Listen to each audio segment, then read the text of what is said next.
من الأرض شيئا بغير حقه خسف به يوم القيامة إلى سبع أراضين رواه البخاری او كما قال علیہ الصلوۃ والسلام۔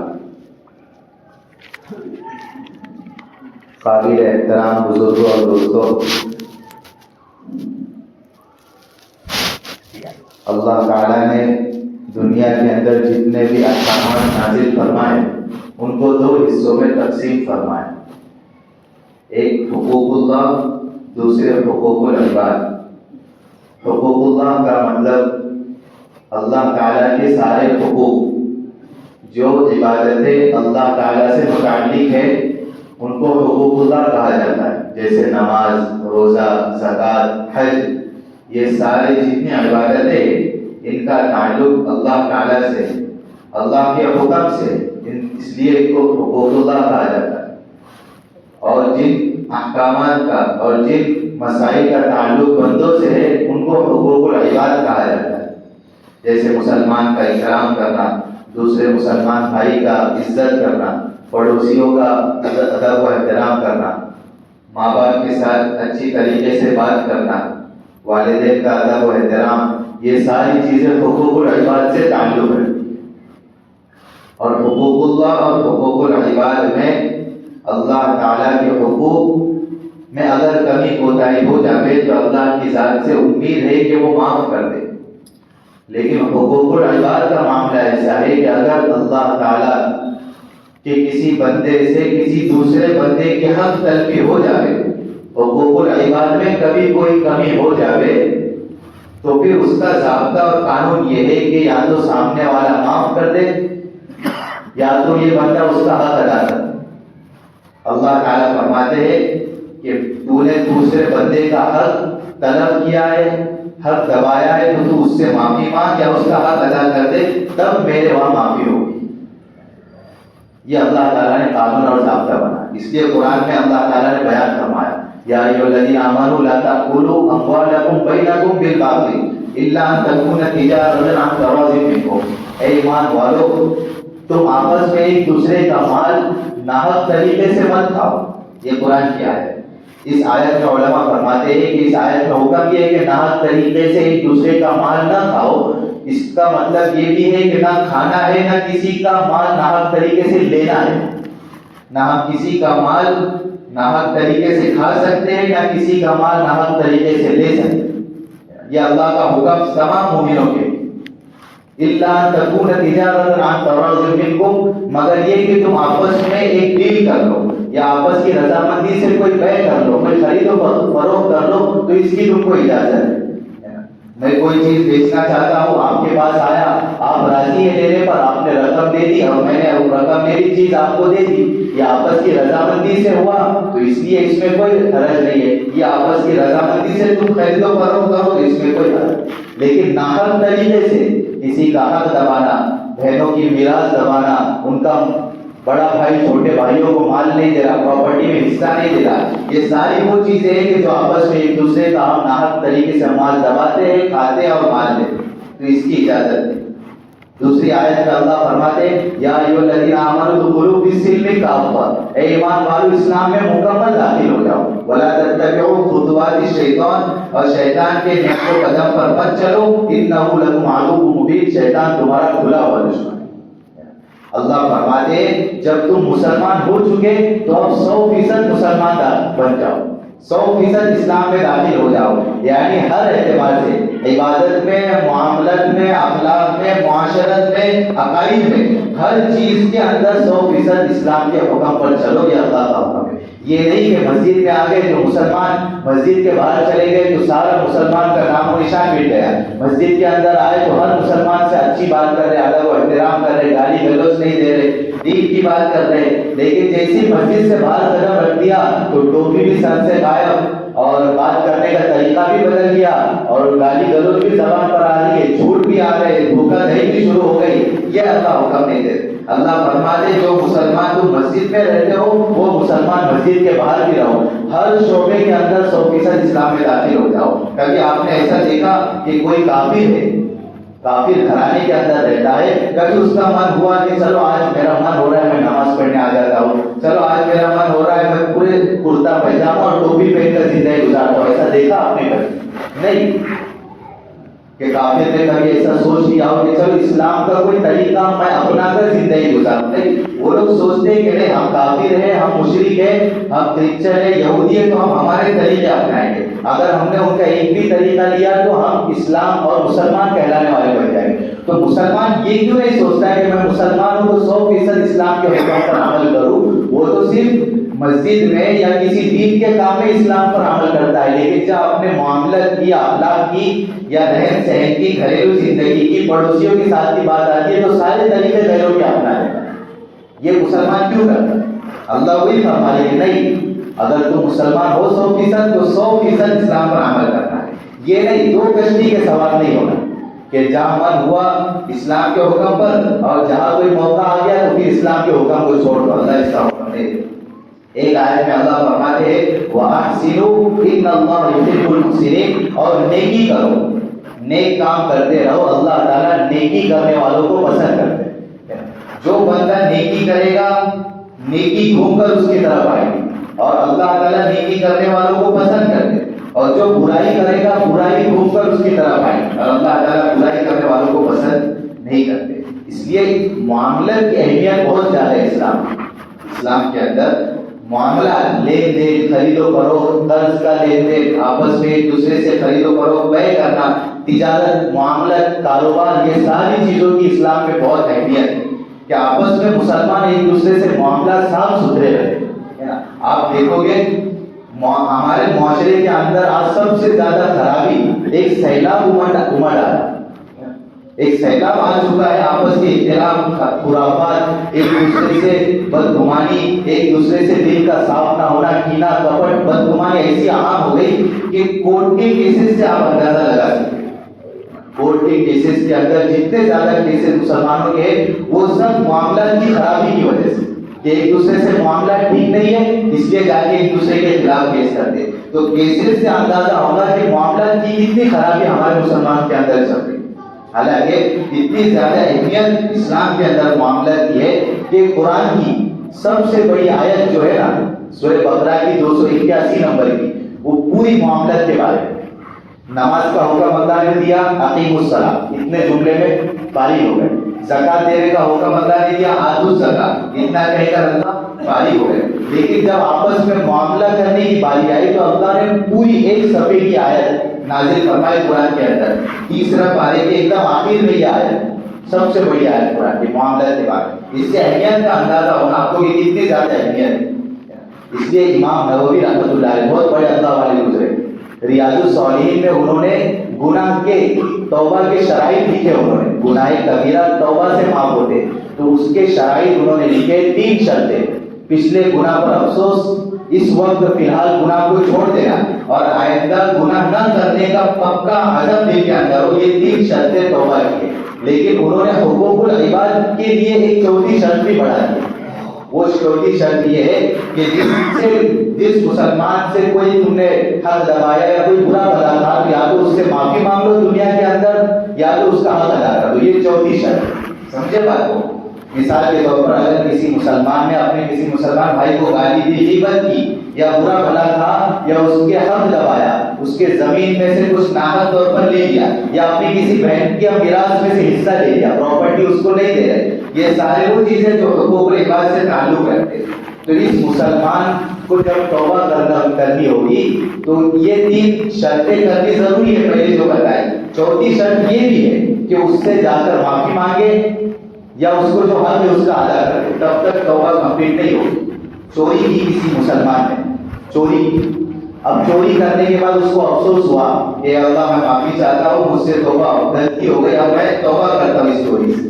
تو ابھی توبہ جو اس نے کی ہے 50% توبہ کمپلیٹ ہوئی ہے. کتنے؟ 50%. اب چوری کی ہوئی سامان اس کے ذمہ داری ہے, اس پر فرض ہے کہ چوری کی ہوئی سامان جہاں سے چرایا ہے وہاں جا کر دے کر آئے.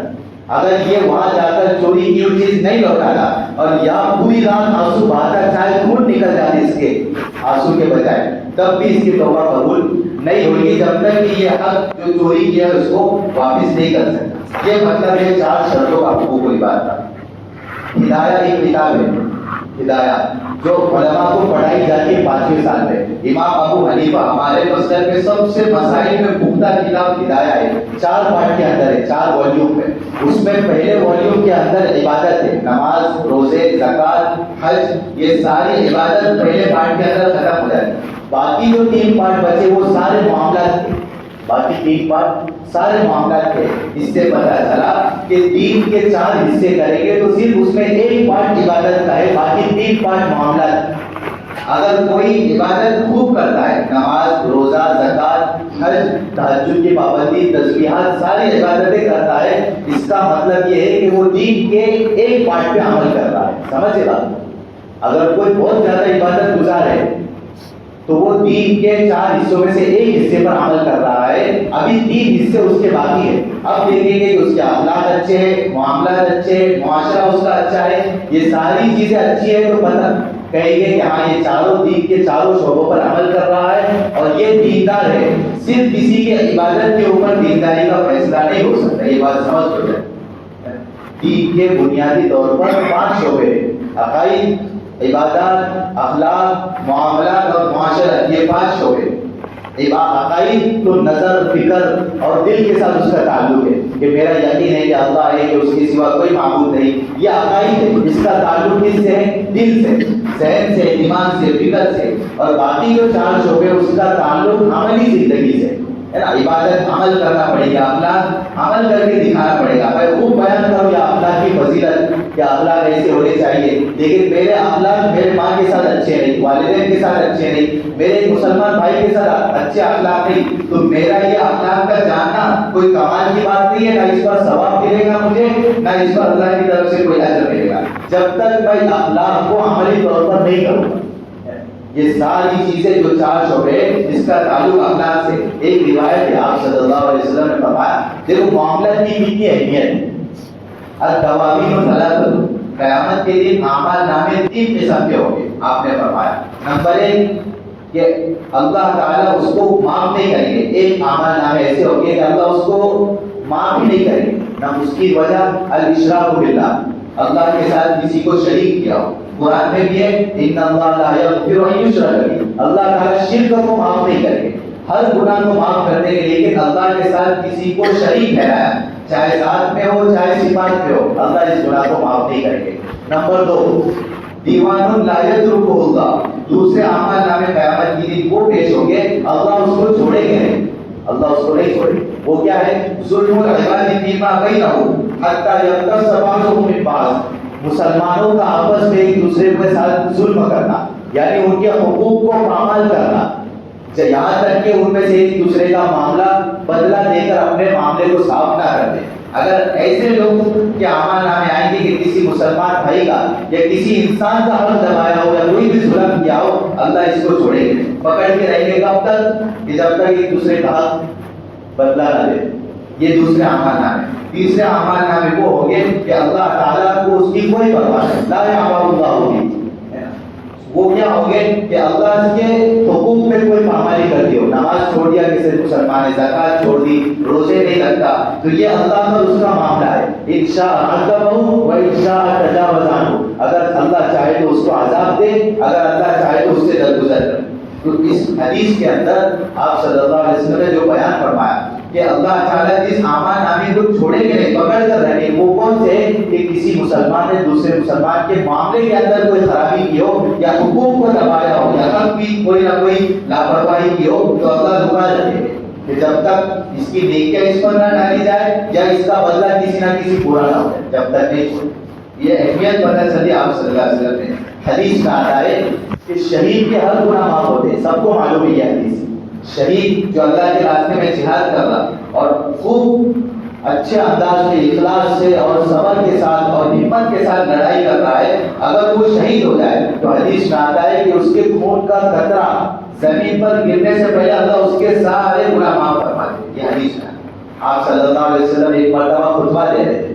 خطبے کے درمیان آپ نے فرمایا کہ اللہ کے راستے میں جہاد کرنا اور اللہ پر ایمان لانا یہ سب سے افضل عمل ہے. تو ایک صحابی کھڑے ہوئے ہیں، اللہ کے رسول اگر میں اللہ کے راستے میں جہاد کروں اور شہید ہو جاؤں تو اللہ میرے سارے گناہ معاف کر دے. اللہ کے رسول نے فرمایا ہاں اللہ تمہارے سارے گناہ معاف کر دے.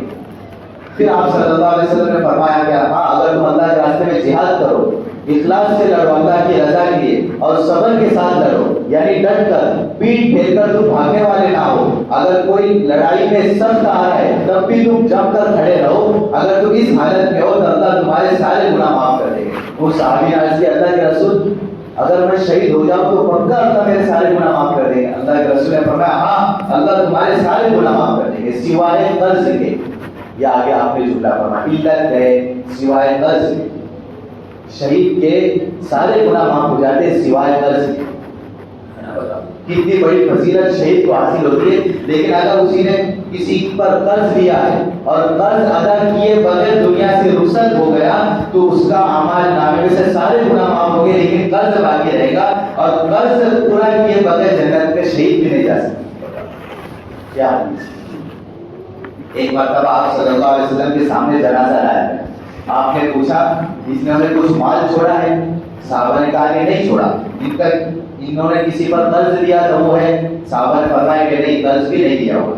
تو آپ نے فرمایا کہ ٹھیک ہے جنازہ لاؤ میں جنازہ پڑھا دیتا ہوں۔ دوسرا جنازہ لایا گیا، آپ صلی اللہ علیہ وسلم نے فرمایا کہ ان کے پاس کوئی مال ہے؟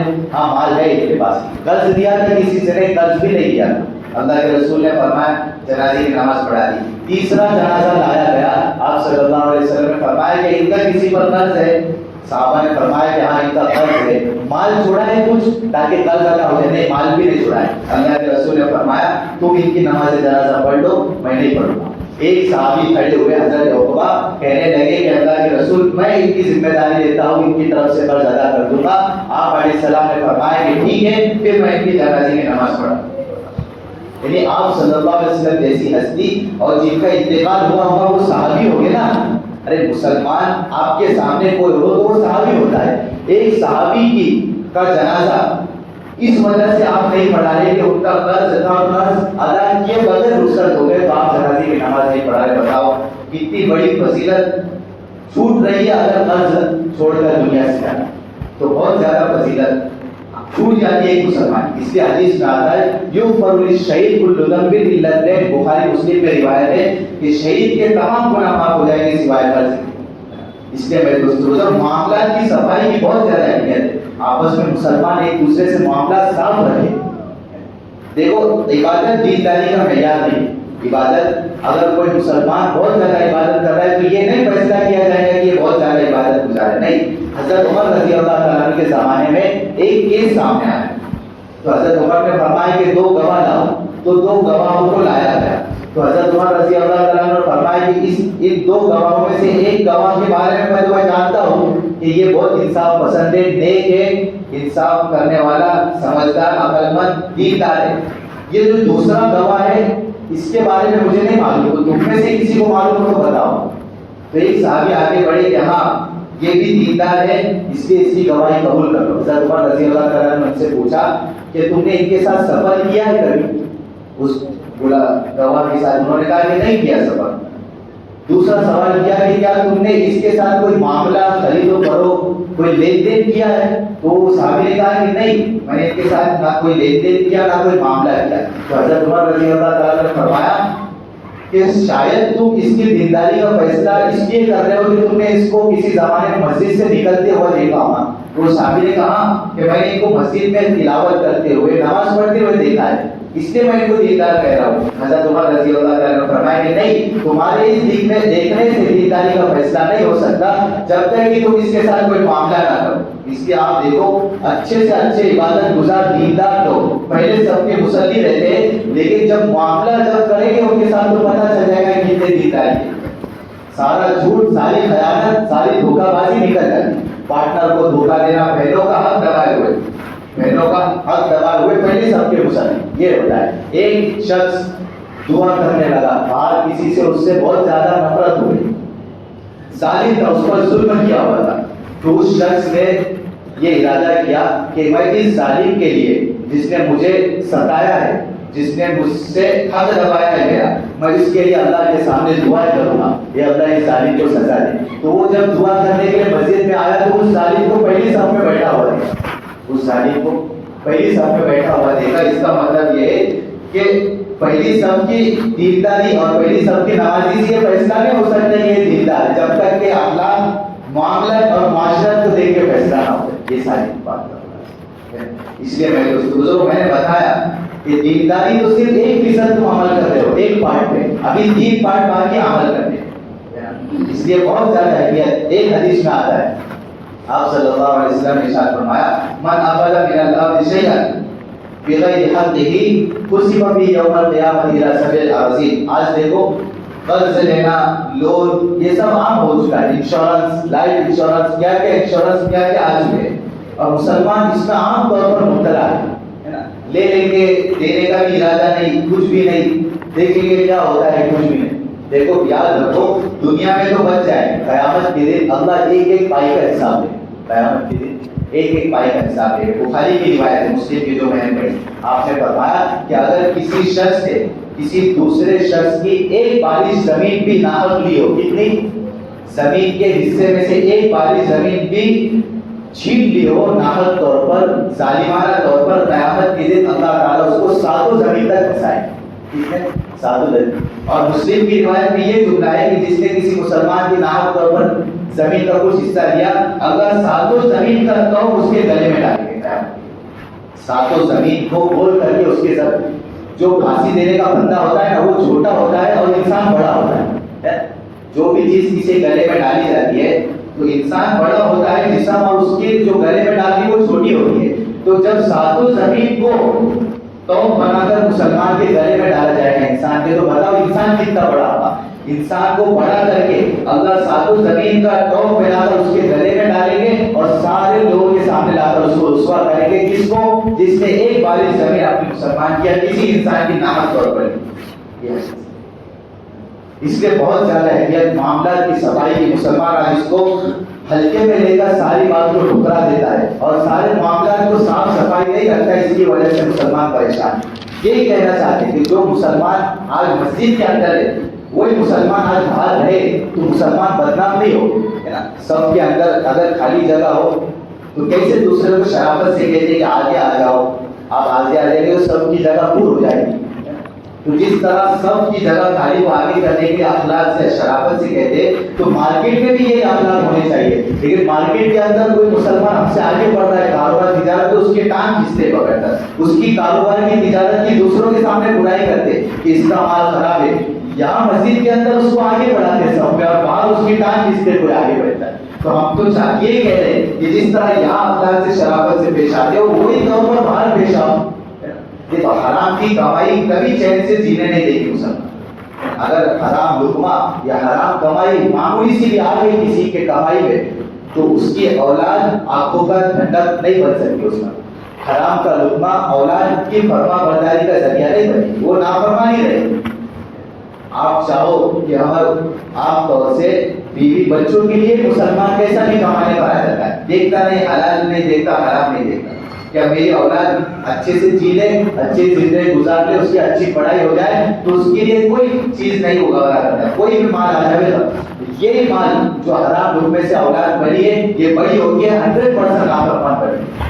حلال مال سے جو اولاد بڑی ہوگی وہ فرما بردار بنے گی, اور حرام مال سے جو اولاد ہوگی وہ نافرمان بنے گی. یہ قرآن اور حدیث کا ضرورت پر اجرت نہ دینے کا تو ایک حدیث ہے, بخاری کی روایت ہے. آپ صلی اللہ علیہ وسلم نے ارشاد فرمایا 3 طرح کے لوگوں کی طرف سے قیامت کے دن میں کیس لڑوں گا. یہ بخاری کی روایت, میں ان کی طرف سے دعویٰ کروں گا, میں ان کا کیس لڑوں گا, اور آپ صلی اللہ علیہ وسلم کیس لڑیں گے اور سامنے والا جو بھی ہوگا وہ کیس ہارے گا. 3 لوگوں کی طرف سے. نمبر 1 کیا جس نے میرے نام پر کوئی عہد کیا اور اسے توڑ دیا. آپ صلی اللہ علیہ وسلم کے نام پر کسی نے کسی سے کوئی وعدہ کیا اور اس کو توڑ دیا, اس کے خلاف, اس بندے کے خلاف میں کیس کروں کہ اللہ اس کو سزا دے. دوسرا بندہ کہ جس نے کسی آزاد انسان کو خرید کر اس کو بیچ دیا, جس نے کسی آزاد انسان کو خریدا لیا اور اس کو بیچ دیا اور اس کی قیمت کھا لی, تو میں اس بندے کی طرف سے میں کیس کروں گا اس کے خلاف.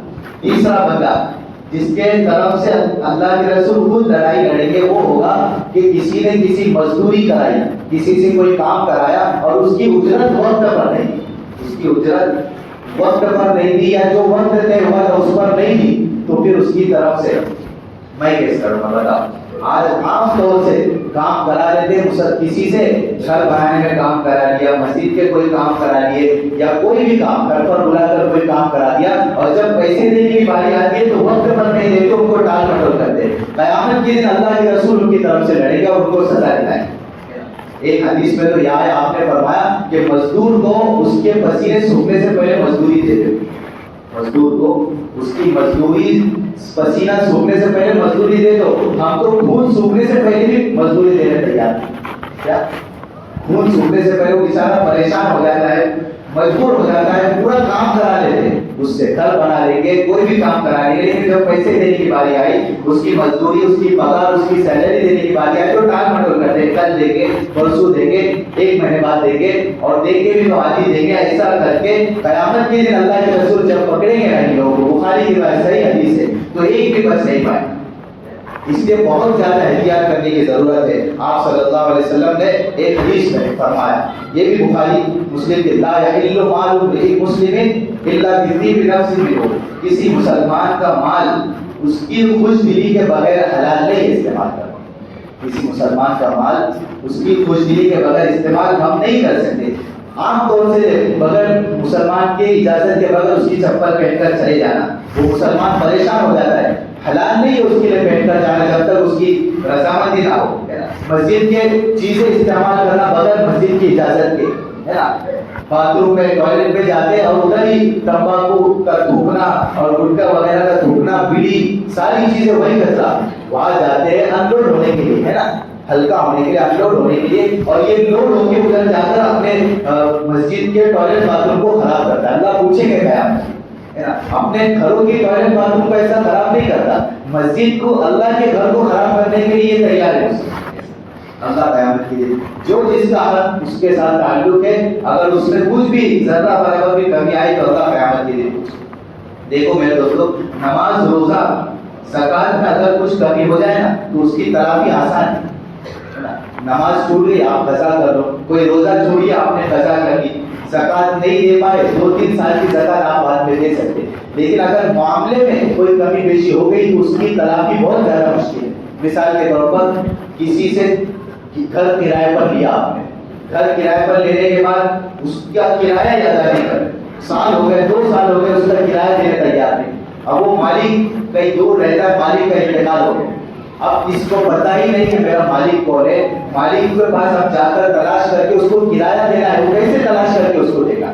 اب مالک مر گیا تو اس کی ذمہ داری ہے کہ جو اس کے بیٹے، اولاد، والد سے ان کو مال پہنچائے، لیکن اب کہاں یہ تلاش کرے گا، کہاں اس کو ملیں گے؟ اور یہ گناہ میں مبتلا ہے، قیامت کے دن سارے حق والے آئیں گے۔ ایک حدیث ہے بخاری مسلم کی، آپ صلی اللہ علیہ وسلم نے صحابہ سے عرض کیا کہ مجھے بتاؤ مفلس کون ہے، کنگال بھکاری شخص کون ہے؟ صحابہ کہنے لگے کہ جس کے پاس نہ مال ہو، نہ درہم ہو، نہ کچھ چیزیں ہو، یہ مفلس ہے، کنگال شخص ہے۔ آپ صلی اللہ علیہ وسلم نے فرمایا نہیں، مفلس آخرت کا مفلس ہے، جو قیامت کی دن پھر ساری نیکیاں لے کر آئے۔ دیکھو میں بتا رہا ہوں نا کہ عبادت کی بنیاد پر کوئی کامیاب نہیں ہو سکتا جب تک اس کے معاملات، اخلاق صحیح نہ ہو۔ قیامت کی دن فوراً پہاڑ کے برابر نماز، روزے، زکات، حج سارے لے کر آئے۔ اللہ کے رسول نے قیامت کے دن سامنے کھڑا ہوگا، اللہ کے رسول نے فرمایا حق والے آئیں گے، کسی کو گالی دی ہوگی دنیا میں، کسی کا حق دبایا ہوگا، بہنوں کا میراث حصہ کھایا ہوگا پراپرٹی میں، چھوٹے بھائیوں کی پراپرٹی دبایا ہوگا، کسی پڑوسیوں کا حق دبایا ہوگا، جو بھی یہ سارے لوگ محلے والے جمع ہو جائیں گے، اللہ سے اپنا حقوق کا مطالبہ کریں گے، ان سے کہیں گے اس بندے سے ان کا حق دے، اور وہاں تو کوئی حق یا کوئی جگہ تو نہیں دے سکتا، کہیں گے کہ اس کی نیکیاں جو ہے ساری نیکیاں ان میں بانٹ دو۔ اب نیکیاں بانٹنے کے بعد ختم، آپ کے حق والے لائن میں کھڑے ہیں، اللہ فرمائیں گے ان ساروں کے گناہ اس کے سر پر ڈال دو، اور جو جنت میں جانے والا تھا، کچھ دور کا فاصلہ تھا، اب اس کو ہم کو گھسیٹ کر جہنم میں ڈال دیا۔ یعنی پوری زندگی جو عبادت کی تھی وہ دوسروں کے لیے کی، پوری زندگی جو عبادت کی تھی دوسروں کے لیے، اپنا کچھ بچا اس کے پاس، اور جو جنت میں جانے والا تھا وہ جہنم کا فیصلہ ہوا ہے۔ تو یہ ساری خرابی اس کے لیے ہے نا۔ معاملات کی صفائی نہیں کرتے، باپ بیٹے پارٹنرشپ میں دکان کاروبار شروع کر دیے، باپ ہے، بڑا بیٹا اس کے ساتھ کاروبار کرنے لگتا ہے، جو جب باپ بیٹا کاروبار میں لگتا ہے تو یہ صفائی نہیں کرتے ہم، یہ جو بیٹا میرے ساتھ لگا ہے میرا پارٹنر ہے یا میرے وہاں نوکر ہے یا بس ایسی میری مدد کے لیے، جب بڑے ہو جاتے ہیں، کاروبار پھیل جاتا ہے، باپ کا انتقال ہوتا ہے تو بیٹا کہتا ہے بڑا کہ میں نے میرے ابا کو سپورٹ کیا ہو بہت زیادہ، اس لیے ساری پراپرٹی میری. اور چھوٹے بیٹے وہ کہتے ہیں کہ باپ کا حصہ ہے، مال ہے تو سارا برابر تقسیم ہونا چاہیے. اور باپ بڑا بھائی دینے کے لیے تیار نہیں ہے، کہتا ہے کہ میں نے پورا سپورٹ کیا کاروبار بڑھانے میں، حالانکہ مال میں پورا سب کا حصہ ہے، بہنوں کا بھی حصہ ہے. بہنوں کو دہیج کے طور پر مال دے دیتے اور پراپرٹی تقسیم کرنے کی باری آتی تو کیا کہتے کہ دہیج کے ٹائم پہ سب دے دیا تھا نا، اب اس میں کا حصہ ہو.